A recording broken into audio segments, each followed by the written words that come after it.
அனைவருக்கும் வணக்கம். இன்றைக்கி நம்ம வீடியோவில் இந்த வெயில் காலத்துக்கு ஏற்ற மாதிரி வெங்காய தயிர் குருமா எப்படி செய்யலான்னு பார்க்கலாம். இது இட்லி, தோசை, சாதம், பூரி, சப்பாத்தி எல்லாத்தோடையுமே நல்லாயிருக்கும். 2 மீடியம் சைஸ் பெரிய வெங்காயம் எடுத்திருக்கேன். இதை நீல வாக்கில் இந்த மாதிரி கட் பண்ணிவிட்டு கையை வச்சு நல்லா ஊற்று விட்டுக்கோங்க. அப்போ தான் அது தனித்தனி அந்த இதழாக பிரிஞ்சு நல்லாயிருக்கும் பார்க்க. ஒரு கடாயை அடுப்பில் போட்டு அதில் 1 டேபிள் ஸ்பூன் நெய் சேர்க்குறேன். நெய்க்கு பதிலாக எண்ணெய் கூட சேர்த்துக்கலாம். நெய் சேர்த்து செய்யும் பொழுது இதனுடைய டேஸ்ட்டு ரொம்ப நல்லாயிருக்கு. நெய் லேசாக காஞ்சதுக்கப்புறமா 1/2 டீஸ்பூன் கடுகு, 1/2 டீஸ்பூன் சீரகம் சேர்த்துக்கோங்க. சீரகமும் கடுகும் நல்லா பொரிஞ்சதுக்கப்புறமா 1 கொத்து கருவேப்பிலை இலைகள். கருவேப்பிலையும் நல்லா பொரிஞ்சிடட்டும்.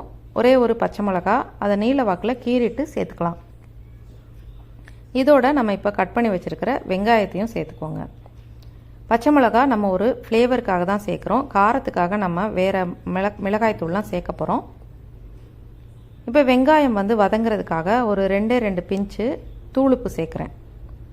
சேர்த்திங்கன்னா வெங்காயம் தண்ணி விட்டு நல்லா வதங்கி வரும். இது வதங்கிட்டு இருக்கும் பொழுதே நம்ம மசாலா பொருட்கள் எல்லாம் ரெடி பண்ணிக்கலாம். அடுப்பை சிம்மில் வச்சுருங்க. நம்ம இப்போது ஒரு மீடியம் சைஸ் தக்காளி எடுத்திருக்கேன். தக்காளி நல்லா பழுத்த தக்காளியாக பார்த்து எடுத்துக்கோங்க. இதில் அந்த கண்ணு பகுதி இருக்கு இல்லையா, அதை மட்டும் கட் பண்ணி எடுத்துட்டு சின்ன துண்டுகளாக கட் பண்ணி எடுத்துக்கலாம். இதை ஒரு மிக்ஸி ஜாரில் சேர்த்தாச்சு. இது கூட ஒரு 1/4 டீஸ்பூன் மஞ்சள் தூள் சேர்க்குறேன். 1 டீஸ்பூன் தனி மிளகாய்த்தூள். மிளகாய்த்தூள் உங்கள் காரத்துக்கு ஏற்ற மாதிரி கூட கம்மியாக நீங்கள் சேர்த்துக்கலாம். 1/2 டீஸ்பூன் நம்ம காஷ்மீரி மிளகாய்த்தூள். இது நான் கலருக்காக தான் சேர்க்குறேன். உங்ககிட்ட இருந்தால் சேர்த்துக்கோங்க. 1 டீஸ்பூன் மல்லித்தூள் சேர்த்துட்டு இதில் கொஞ்சமாக தண்ணி சேர்த்து நல்ல நைஸான விழுதாக அரைச்சி எடுத்துக்கோங்க. பாருங்கள், நல்லா அரைச்சிட்டு வந்தாச்சு. இப்போ வெங்காயம் நல்லா வதங்கியிருக்கான்னு பார்க்கலாம்.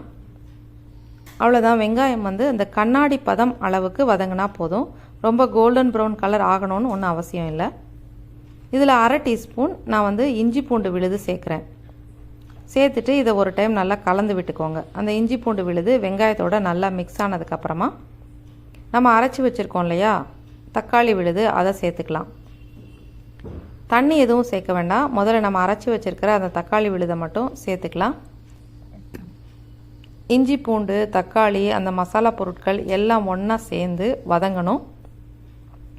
அடுப்பில் சிம்மில் வச்சுட்டு நல்லா வதக்கி விடுங்க.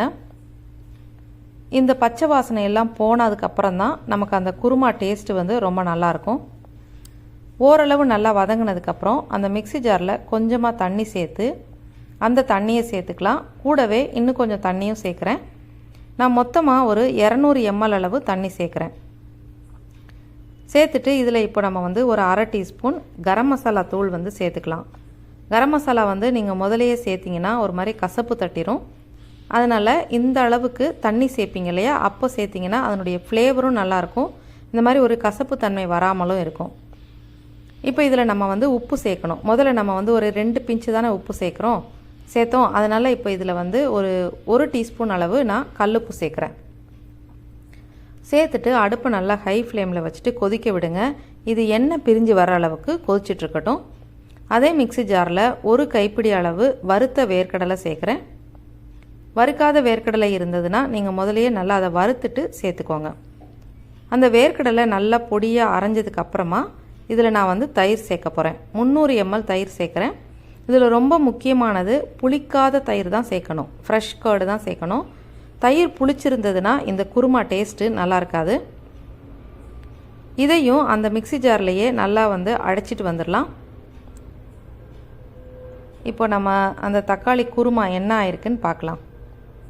வெங்காயம் தக்காளி எல்லாம் சேர்த்து நம்ம வச்சோம் இல்லையா, அந்த குருமா பாருங்கள் எண்ணெய் பிரிஞ்சு நல்லா வெந்துருச்சு. இப்போ அடுப்பை ஆஃப் பண்ணிவிட்டு அதுக்கப்புறமா இந்த தயிர் விழுதை நம்ம சேர்த்துக்கலாம். தயிரும் வேர்க்கடலையும் சேர்த்தோம் இல்லையா, அந்த விழுதை சேர்த்துக்கலாம்.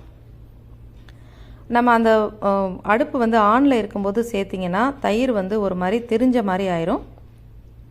இப்போ நல்லா கலந்து விட்டுட்டு இதில் நம்ம கொஞ்சமாக மல்லி இலைகள் தூவிட்டு பரிமாறிடலாம். இந்த குருமாவை பொறுத்தளவில் கொஞ்ச நேரம் இதை வச்சுட்டு அப்புறமேல் பரிமாறினப்போ இதனுடைய டேஸ்ட்டு ரொம்ப நல்லாயிருக்கு.